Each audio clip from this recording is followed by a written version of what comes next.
En el negocio que abrí para realizar su sueño, delante del padre de sus hijos, me apartó del brazo. No me toques, tú y yo solo somos amigos.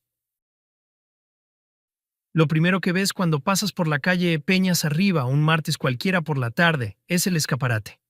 Grande, bien iluminado, con el nuevo nombre en letras negras sobre fondo blanco y dos plantas naturales simétricas a cada lado de la puerta que le dan al local, esa sensación de sitio cuidado que no todos los negocios de ese tipo consiguen tener.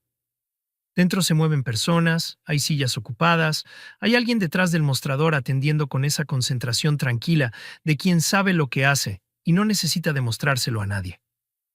El local está lleno a media tarde de un martes. Pasé de largo sin reducir la velocidad. No entré, no paré. No giré la cabeza más de lo necesario para ver lo que había que ver. Simplemente lo vi, procesé lo que vi con la misma frialdad con que proceso cualquier otra información útil, y seguí conduciendo hacia el aparcamiento donde tenía plaza a 3 manzanas. 8 meses antes, ese local era una obra en construcción que yo estaba pagando. Me llamo Miguel.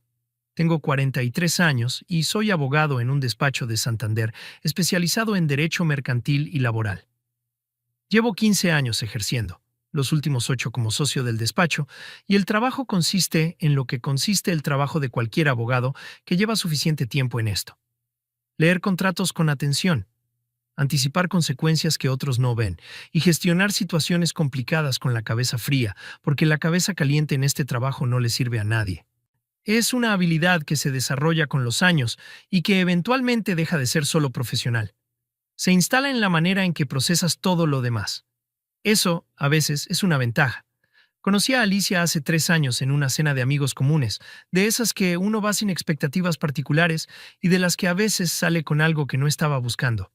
Alicia tenía 2 hijos de un matrimonio anterior, Sofía de 7 años y Daniel de 5, y desde las primeras conversaciones fue clara con eso, que los niños eran lo primero, que su vida giraba alrededor de ellos y que cualquier persona que quisiera estar en su vida tenía que entender esa prioridad sin que nadie tuviera que repetírsela. Me pareció razonable. Me pareció incluso una señal de algo sólido. Los primeros meses fueron buenos. Nos veíamos con regularidad. Y en la relación fue tomando consistencia con la naturalidad de las cosas que tienen base real. Y con el tiempo, fui estando presente en la vida de los niños de una manera que fue haciéndose más concreta sin que nadie lo forzara. Los recogía del colegio cuando Alicia no podía. Estaba en los cumpleaños, en las tardes de parque, en las cenas de los viernes. Asumí ese papel porque era lo que correspondía y porque los niños lo aceptaron con esa facilidad que tienen cuando algo no les genera ninguna amenaza. El padre era Jorge. Alicia me había hablado de él con esa mezcla específica de agotamiento y precaución, de quien ha salido de algo que no fue bien, y sabe que las consecuencias todavía no están del todo cerradas, que había sido una relación difícil, que Jorge era una persona controladora, muy con un carácter que con los años había mostrado lo que era, y que la separación había sido necesaria aunque no fácil, que el vínculo seguía existiendo por los niños, y que eso significaba una presencia que Alicia gestionaba con los límites que podía gestionar. Jorge tenía un régimen de visitas que cumplía de manera irregular y que usaba, según Alicia, más como herramienta de presencia que como compromiso real con los niños. Aparecía cuando le convenía, desaparecía cuando no, y en los momentos en que aparecía, lo hacía con esa energía de quien considera que el espacio sigue siendo suyo, aunque hayan cambiado las circunstancias. Acepté esa realidad porque era la realidad, y no había ninguna alternativa útil a aceptarla. Lo que no acepté durante demasiado tiempo fueron las advertencias de Elena. Elena es mi hermana. Tiene 38 años. Trabaja como profesora de secundaria en Torrelavega y tiene esa cualidad específica de ciertas personas de ver con mucha claridad las situaciones en las que están implicados otros, especialmente cuando esos otros son personas a las que quiere y que están eligiendo no ver lo que tienen delante. Desde que conoció a Alicia en una cena familiar, unos 4 meses después de que yo empezara a salir con ella, Elena tuvo una opinión que no me ocultó, pero que tampoco me impuso. Me la dijo una vez, con claridad y sin adornos, y después no volvió a repetirla, porque Elena es de las personas que dicen lo que tienen que decir una sola vez y confían en que el otro lo ha escuchado aunque no lo demuestre. No sé, me dijo esa noche de camino al coche después de la cena. Hay algo en cómo habla de ti cuando cree que no escuchas. Como si fueras útil. No sé explicarlo mejor. Le dije que la entendía, pero que probablemente estaba leyendo demasiado en gestos pequeños, que Alicia era una persona compleja, con una historia complicada, y que eso a veces generaba una distancia que no era lo que parecía. Elena me escuchó, asintió, y no dijo nada más. No volvió a mencionarlo. Pero tampoco cambió la expresión que tenía cuando Alicia estaba en la misma habitación. Lo del salón fue idea mía. Alicia llevaba años hablando de tener su propio negocio de estética. No de manera abstracta ni como ese sueño vago que la gente menciona en conversaciones, sin ninguna intención real de perseguirlo. Lo mencionaba con detalles concretos. El tipo de local que quería, los servicios que ofrecería, cómo decoraría el espacio, qué nombre le pondría. Había investigado precios, había visitado locales en alquiler, había hablado con proveedores de equipamiento. Era un proyecto real en su cabeza, al que solo le faltaba la parte financiera para dejar de ser un proyecto y convertirse en algo físico. Yo tenía los recursos para hacer esa parte financiera. Lo analicé con la misma metodología con que analizo cualquier decisión que tiene consecuencias legales y económicas reales. Estudié el mercado local, revisé los números con criterio, evalué la viabilidad del negocio con la objetividad de quien sabe separar lo que quiere creer de lo que dicen los datos. La conclusión fue que era viable si se gestionaba bien, y decidí hacerlo. Pagué el depósito del alquiler del local en la calle Peñas Arriba, que era el que Alicia había identificado como el más adecuado después de meses buscando. Contraté la obra de reforma. Supervisé cada fase con el rigor de quien sabe que los detalles en una obra determinan el resultado final. Compré el equipamiento, el mobiliario, el stock inicial. Gestioné todos los trámites de apertura, las licencias, los seguros. Y como abogado mercantil con 15 años de experiencia leyendo contratos, hice algo que en ese momento me pareció simplemente prudente, y que con el tiempo resultó ser la decisión más importante de todo el proceso. Puse todo a mi nombre. El contrato de arrendamiento del local, a mi nombre. La titularidad de los equipos, a mi nombre. La licencia de actividad, a mi nombre. Alicia figuraba en los documentos como empleada del negocio, con contrato laboral en regla, nómina mensual, y todos los derechos que corresponden a una relación laboral formal. Era la gestora diaria, la cara visible, y la persona que atendía a las clientas y dirigía al equipo. Pero jurídicamente, el negocio era mío. Alicia lo sabía, lo habíamos hablado con claridad antes de firmar nada, y ella lo había aceptado con la lógica de quien entiende que alguien que pone el dinero necesita proteger lo que pone. El salón abrió un jueves de marzo, con una pequeña inauguración a la que vinieron amigas de Alicia, algunas clientas potenciales del barrio y Elena, que vino porque yo se lo pedí y que estuvo toda la tarde con esa expresión suya, que no era exactamente entusiasta, pero tampoco era otra cosa identificable. Cuando nos fuimos esa noche, Elena me dijo que el local estaba muy bien. No dijo nada más. Los meses siguientes, el salón fue funcionando. No de manera espectacular desde el principio. No es como pasa con cualquier negocio que necesita tiempo para construir clientela, pero sí con la solidez progresiva de algo que está bien ubicado y bien gestionado. Alicia trabajaba con dedicación real, eso era visible, y el equipo que había contratado respondía bien. Los números mejoraban cada mes.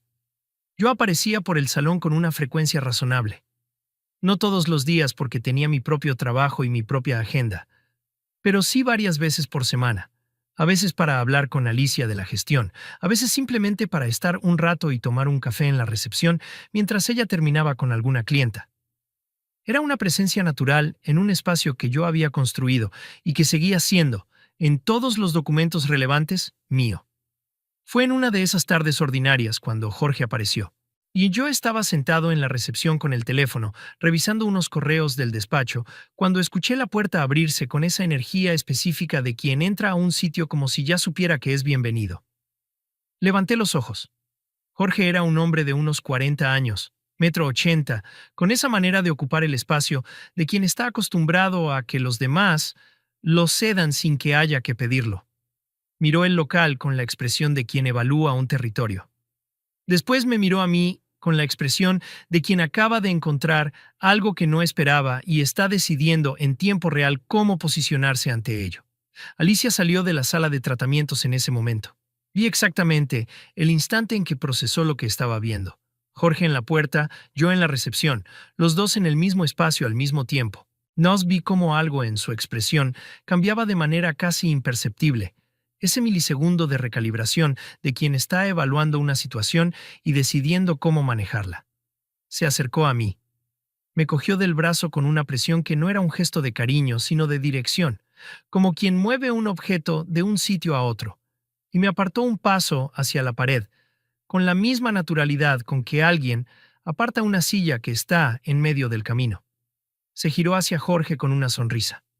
«No me toques», me dijo sin mirarme, la voz lo suficientemente alta para que Jorge la escuchara, para que las dos empleadas que estaban en la sala contigua la escucharan, para que las clientas que esperaban en las sillas de la recepción la escucharan. «Tú y yo solo somos amigos». Jorge sonrió. No fue una sonrisa grande ni triunfal.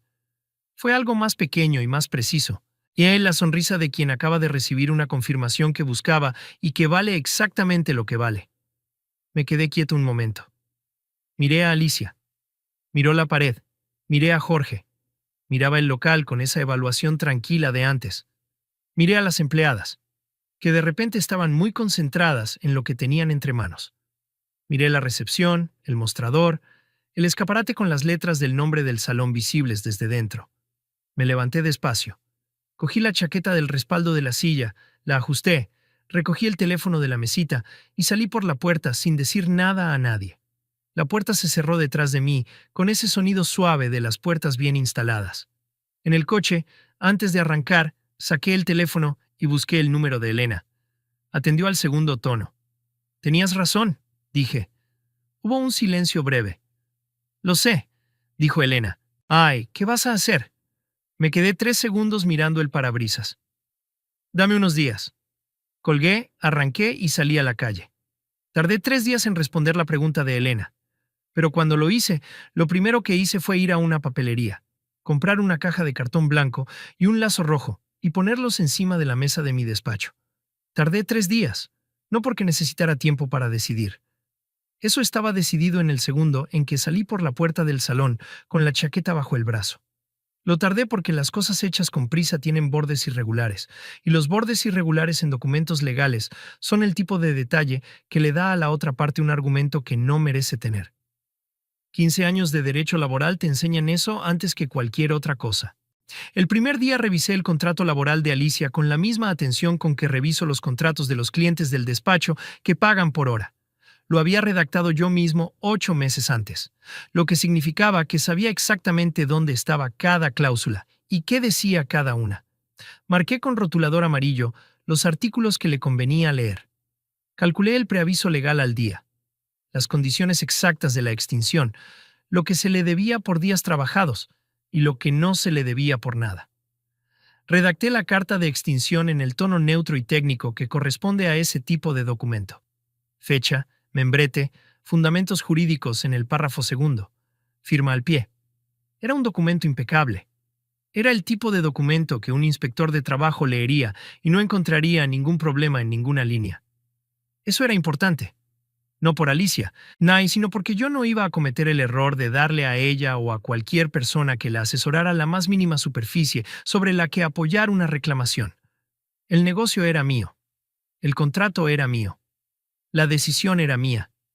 Y la ejecución iba a ser igual de mía que todo lo demás. El segundo día fui a una papelería de la calle Burgos. Compré una caja de cartón blanco con tapa independiente, un lazo rojo adhesivo y papel de seda blanco para el interior.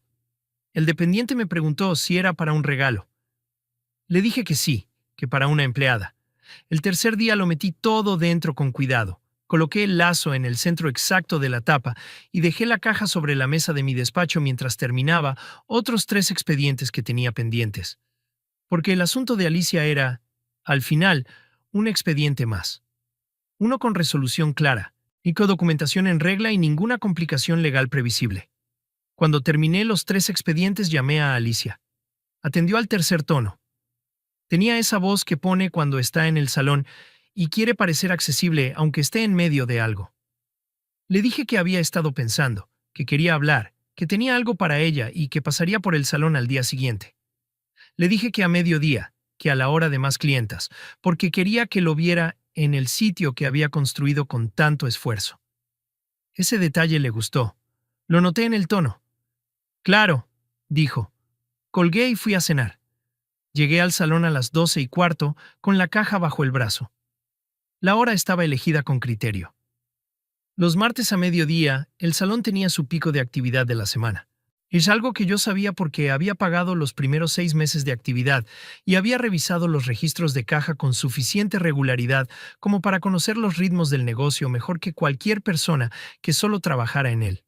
4 clientas en la recepción esperando turno. 2 sillas ocupadas en la zona interior visible desde el mostrador. Las 2 empleadas moviéndose con la eficiencia de quien tiene la mañana organizada. Alicia estaba detrás del mostrador cuando abrí la puerta. Me vio entrar con la caja y procesó la información en tiempo real. La caja envuelta, el lazo rojo, mi expresión de cualquier otro día. Vi cómo algo en su cara se reorganizaba. La guardia bajando un escalón. La postura relajándose 2 centímetros. Salió de detrás del mostrador con una sonrisa que llevaba 3 días sin tener razones para poner. ¿Qué es eso?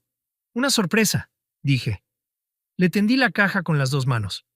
La cogió con esa mezcla de curiosidad y coquetería de quien ya está construyendo la historia de lo que significa que esté ahí.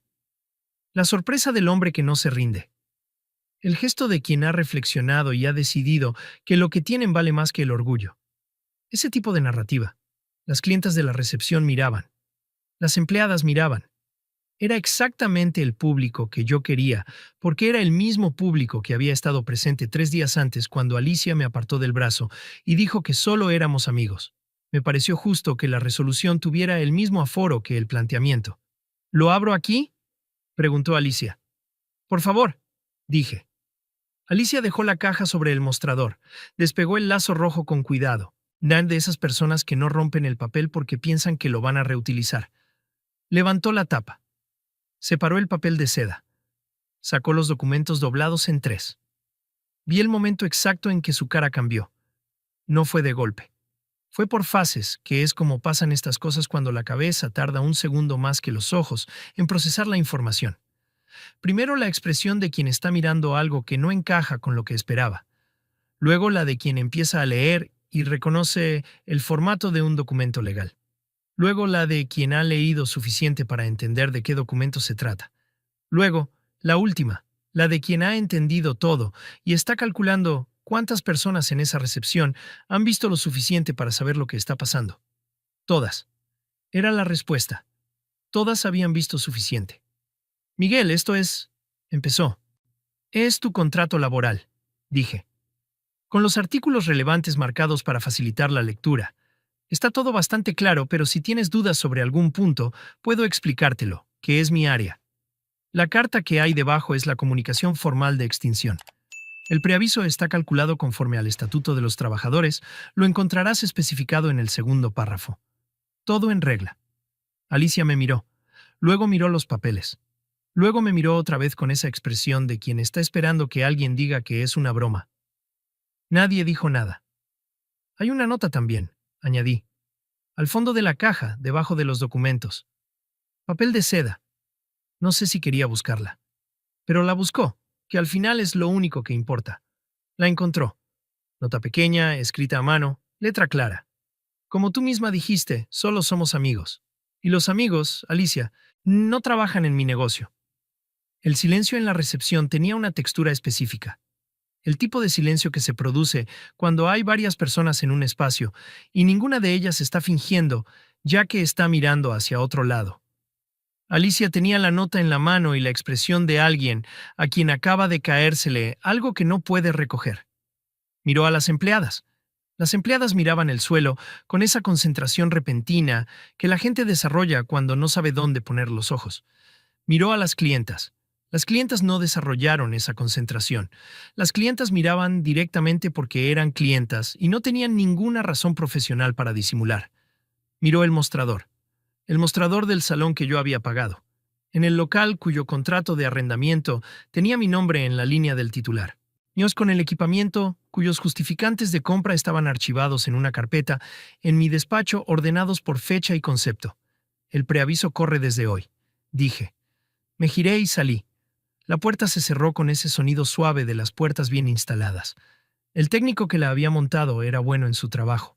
Había cosas del salón que estaban hechas muy bien, porque yo había supervisado cada detalle de la reforma con el mismo criterio con que superviso cualquier cosa en la que pongo dinero real. Esa tarde, de vuelta en el despacho, llamé a la empresa de selección de personal con la que trabajamos habitualmente y les pedí un perfil para gestión de negocio de estética. Experiencia mínima de 5 años en el sector, capacidad para gestionar equipo de 3 personas, disponibilidad inmediata. Les di las condiciones salariales y les dije que necesitaba candidatas en 48 horas. Me dijeron que en 48 horas era ajustado. Les dije que para eso les pagábamos las tarifas que les pagamos. Me llamaron al día siguiente con 3 perfiles. Hice 2 entrevistas en el despacho el jueves por la mañana entre reuniones. La segunda candidata se llamaba Raquel. Tenía 8 años de experiencia en gestión de negocios del sector, referencias verificables y la capacidad de hablar de números y de personas en la misma conversación sin perder el hilo de ninguno de los dos temas. Le pregunté cuándo podía incorporarse. Me dijo que la semana siguiente si era necesario. Le dije que era necesario. El salón no cerró ni un día. Elena llamó esa noche. ¿Cómo fue?, preguntó. Bien. Miguel. La caja, el lazo rojo, los papeles marcados, la nota al fondo, delante de las clientas y las empleadas. Todo en regla legalmente. Cero margen para reclamación. Hubo una pausa al otro lado. La nota. Manuscrita. Papel de calidad. Otro silencio. ¿Y ella? Se quedó con los papeles en la mano en el mostrador, bastante público para un martes a mediodía. Elena no dijo nada durante unos segundos. Bien, dijo al final. No añadió nada más porque Elena no es de las personas que añaden cuando ya está todo dicho. Lo de Jorge no tardó mucho en resolverse solo, que es como se resuelven la mayoría de las cosas cuando uno deja de hacer el trabajo que las sostenía. De lo que me llegó por los canales habituales de una ciudad que no es tan grande, era bastante predecible. Que Alicia le había contado lo que había pasado esperando algún tipo de respuesta o solución de su parte, y que Jorge había evaluado la situación con la misma mirada con que lo había visto evaluar el salón el día que entró por la puerta, y que había llegado a la conclusión lógica de que no era su problema. Porque no lo era. El problema de Alicia era que el negocio que llevaba 8 meses gestionando como si fuera suyo nunca había sido suyo, que el contrato de arrendamiento siempre había estado a nombre de otra persona, que el equipamiento, la licencia, los seguros, todo lo que hacía que ese local fuera un negocio y no simplemente un espacio vacío con sillas, era de otra persona. Y esa persona había decidido, dentro de sus derechos y con toda la documentación en regla, prescindir de sus servicios con el preaviso legal que corresponde. Jorge podría haber financiado una alternativa. Podría haber buscado un local, firmado un contrato, pagado una reforma, comprado equipamiento. Podría haber convertido la situación en el comienzo de algo, pero Jorge no era el tipo de persona que financia cosas. Jorge era el tipo de persona que aparece cuando las cosas ya están financiadas y trata de posicionarse en ellas. Y cuando las cosas dejan de estar disponibles para posicionarse, Jorge encuentra otras cosas en las que posicionarse. Fue apareciendo menos. Primero con menos frecuencia, luego con menos interés. Luego simplemente no fue apareciendo. Sin el salón que reclamar como territorio. Y la operación completa había perdido su atractivo, y Jorge tenía el sentido práctico suficiente para no invertir energía en algo que ya no tenía rentabilidad para él. Lo que le pasó a Alicia después no fue algo que yo siguiera con ningún interés particular. Tenía su preaviso, tenía su liquidación calculada al día, tenía todo lo que le correspondía por ley. Que con eso construyera algo o no era un asunto exclusivamente suyo. Raquel se incorporó un lunes, 3 semanas después. El traspaso de información lo gestioné directamente con ella en una reunión de 2 horas en el despacho donde repasamos la contabilidad del negocio, el estado de los contratos de los proveedores, las condiciones del arrendamiento y los procedimientos de gestión del personal. ¿O no? Raquel tomó notas con la eficiencia de alguien que no necesita que le expliquen las cosas 2 veces y salió de esa reunión con todo lo que necesitaba para empezar. El salón abrió ese lunes como cualquier otro lunes. Las clientas habituales tenían sus citas. Las empleadas tenían sus horarios. El negocio funcionaba porque los negocios que están bien estructurados no dependen de que una persona específica esté o no esté. Eso es lo primero que aprende cualquiera que gestiona algo con criterio real, que el día en que un negocio depende de que alguien insustituible esté presente, es el día en que ese negocio tiene un problema estructural, que tarde o temprano va a costar caro. Yo no había cometido ese error. El martes de esa semana pasé por la calle Peñas Arriba a las 6 de la tarde, que era la hora en que normalmente pasaba cuando tenía reuniones en esa zona. El escaparate estaba bien iluminado. Las plantas naturales simétricas a cada lado de la puerta estaban en su sitio. Dentro había clientas, y había movimiento, y había esa sensación de local que funciona, que es lo único que importa cuando uno ha puesto el dinero que yo había puesto. No reduje la velocidad. El contrato de arrendamiento, como siempre, estaba a mi nombre. El último día del preaviso fue un miércoles. No lo marqué en el calendario, ni lo esperé con ningún tipo de anticipación particular, porque no había nada que esperar. El preaviso es un plazo legal, no un evento. Transcurre, llega a su fin, y la relación laboral queda extinguida con todos los efectos que corresponden. Y lo había gestionado cientos de veces desde el lado del asesor y sabía perfectamente cómo funciona. Hay una fecha. Esa fecha llega. Y a partir de ahí, cada parte sigue con lo suyo. Alicia cumplió el preaviso. No porque quisiera, sino porque no tenía ninguna alternativa legal viable y era lo suficientemente inteligente como para saber que buscarla hubiera sido perder el tiempo. El contrato de trabajo era impecable porque lo había redactado yo, y la extinción era impecable por el mismo motivo. Sé lo que tiene que estar en un documento de ese tipo, y sé lo que no tiene que estar. Hay abogados que cometen errores por exceso de confianza. Yo no cometo ese tipo de errores en mis propios contratos. Lo que hizo durante esas 3 semanas en el salón, no lo seguí con ningún interés particular.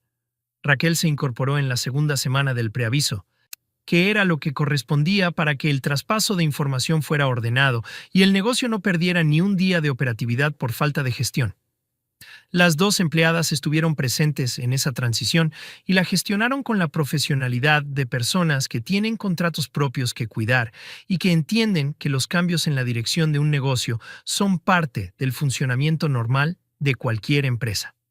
El último miércoles, Alicia recogió sus cosas personales del salón, que eran pocas porque el local era mío y el equipamiento era mío, y lo único que era genuinamente suyo era lo que había llevado en una bolsa el primer día. Firmó los documentos de baja con la firma que firmó el contrato de entrada, y se fue. Raquel me mandó un mensaje esa tarde que decía, «Todo correcto.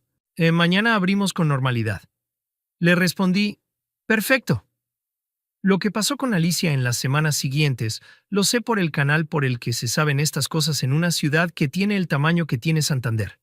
No porque yo lo buscara, sino porque la información llega cuando uno conoce a suficiente gente y no hace ningún esfuerzo por evitarla. Lo primero que intentó fue encontrar un ángulo legal en el contrato. Me llegó de manera indirecta que había consultado con alguien, que ese alguien había revisado la documentación y que la conversación había sido breve porque no había ningún ángulo. El contrato de trabajo era un contrato de trabajo. La extinción era una extinción con preaviso legal y liquidación calculada al día. El local era mío, el equipamiento era mío, la licencia estaba a mi nombre. No había nada que reclamar porque no había ningún derecho que hubiera sido vulnerado. Alicia había trabajado en mi negocio, había cobrado su nómina cada mes, y ese negocio había decidido prescindir de sus servicios dentro del marco legal que corresponde. Eso es todo lo que había. Lo segundo fue el tema del empleo. 8 meses gestionando un negocio propio, aunque ese negocio fuera de otra persona, generan una manera de entender el trabajo que hace complicado volver a ser empleada de alguien que no eres tú. No es un problema de habilidades, sino de posición. Cuando llevas meses tomando decisiones, gestionando un equipo y atendiendo a clientes como si fuera tuyo, la vuelta a una silla de empleada en un salón de otra persona tiene un coste que va más allá del salarial. Encontró trabajo en un salón de la parte alta de la ciudad, con un contrato de jornada parcial y un sueldo que era considerablemente menor que la nómina que había cobrado en el negocio que yo había montado. No lo sé con precisión porque no lo investigué, pero el perfil del puesto era suficientemente claro para entender las condiciones aproximadas. Jornada parcial en un negocio de otra persona, después de 8 meses, siendo la cara visible de un local bien ubicado, con clientela construida, tiene una lógica interna que no necesita ser explicada para entenderse. Los niños seguían siendo suyos en el día a día, que era lo que había sido siempre. La diferencia era que ahora la parte económica la sostenía ella sola con un contrato de jornada parcial y sin la nómina del salón. Tío Jorge no era una variable en esa ecuación porque Jorge nunca había sido una variable en ninguna ecuación que tuviera que ver con dinero real. Era el tipo de persona que aparece cuando los recursos ya están en la mesa y desaparece cuando hay que ponerlos. No había nada dramático en la situación de Alicia. No había ruina espectacular, ni colapso visible, ni nada que requiriera narración elaborada. Había simplemente las consecuencias ordinarias de haber calculado mal una situación. Menos dinero, más responsabilidad, un trabajo que no era lo que había tenido, y la conciencia de que el local de la calle Peñas Arriba seguía abierto todos los días con clientas y con movimiento y con el nombre en el escaparate, pero sin que eso tuviera nada que ver con ella. Y Selena me llamó un martes por la tarde mientras yo estaba terminando un informe en el despacho. ¿Cómo está el salón?, preguntó. Bien, los números del último mes cerraron mejor que el mismo mes del año anterior. ¿Raquel? Funciona bien. Tiene criterio y no necesita que le expliquen las cosas dos veces, que es lo único que le pido a alguien que gestiona algo mío. Hubo una pausa breve. ¿Y tú? Bien, dije. Miguel. Bien de verdad. No bien en el sentido en que lo digo cuando no quiero hablar de algo. Bien en el sentido literal. Elena no dijo nada durante un segundo. De acuerdo, dijo. Quedamos para cenar el viernes siguiente en un sitio nuevo que había abierto cerca del sardinero que Elena quería probar. Cenamos durante 2 horas, hablamos de su trabajo, de un viaje que estaba planeando para el verano, no de una película que los dos habíamos visto esa semana sin coordinarlo. En ningún momento de esa cena mencionamos a Alicia, a Jorge, al salón ni a nada de lo que había ocupado los últimos meses. No porque fuera un tema prohibido, sino porque simplemente ya no había nada que decir al respecto que no hubiera sido ya dicho o ya resuelto. Eso, en términos prácticos, es lo que significa cerrar algo. 3 semanas después de la cena con Elena, cogí una semana de vacaciones. No había planeado nada elaborado porque no necesitaba nada elaborado. Reservé 4 noches en un hotel en San Sebastián, que conocía de antes, y que tiene esa combinación específica de buena ubicación, habitaciones con las que no tienes que negociar para dormir bien, y una relación entre lo que cuesta y lo que ofrece que funciona sin complicaciones. Me llevé 2 libros que tenía pendientes desde hacía meses, y la intención de no revisar el correo del despacho antes de las 11 de la mañana, que para alguien que normalmente lo abre a las 7:30 es una concesión considerable. Los primeros días caminé. San Sebastián es una ciudad que funciona bien caminando, lo que significa que puedes ocupar varias horas de una mañana sin ningún destino específico y sin la sensación de que estás perdiendo el tiempo. Comí bien, que en San Sebastián no requiere ningún esfuerzo especial porque el nivel medio de lo que hay disponible ya resuelve eso sin que tengas que investigar demasiado. Dormí las horas que hacía tiempo que no dormía de manera continua. No pensé en Alicia. No porque me esforzara en no hacerlo, sino porque no había ninguna razón práctica para hacerlo. El asunto estaba cerrado con toda la documentación en regla y sin ningún frente abierto. Pensar en algo cerrado cuando hay cosas abiertas, más interesantes, en las que poner la atención, es un uso ineficiente del tiempo. Y yo llevo suficientes años trabajando como para saber que el tiempo es lo único que no se recupera una vez que se va. Volví el domingo por la tarde con los 2 libros leídos y la sensación específica de quien ha estado fuera los días suficientes para que la vuelta tenga sentido sin que la ausencia haya generado ningún problema que haya que resolver. El trimestre cerró en los primeros días del mes siguiente. Raquel mandó el informe un jueves por la tarde, que era cuando lo mandaba siempre porque era el día en que ella cuadraba los números de la semana y actualizaba el registro del mes. Minx, el informe tenía el mismo formato que los anteriores. Ingresos por servicio, costes de personal, costes fijos, resultado. Limpio, ordenado, sin adornos. Los números eran buenos, mejores de hecho que los del mismo trimestre del año anterior, que era el periodo de referencia que yo usaba para evaluar si el negocio iba en la dirección correcta. Un 12% más en facturación sobre el mismo periodo. Los costes de personal ligeramente por encima, por el ajuste salarial de Raquel, que estaba justificado por los resultados, y que yo había acordado con ella en los términos que correspondían. El margen neto, después de todos los costes, era el mejor desde que el salón había abierto. Le respondí a Raquel que los números estaban bien y que siguiera con el mismo criterio. Chie me contestó con un escueto. Entendido. Archivé el informe en la carpeta correspondiente, cerré el ordenador y salí del despacho a la hora que salgo normalmente cuando no hay nada urgente pendiente. El local de la calle Peñas Arriba seguía abierto, seguía funcionando y seguía generando los resultados que corresponden a un negocio bien gestionado en una ubicación correcta. El contrato de arrendamiento estaba a mi nombre. El equipamiento estaba a mi nombre. La licencia estaba a mi nombre. Todo exactamente como el primer día, excepto que ahora los números eran mejores.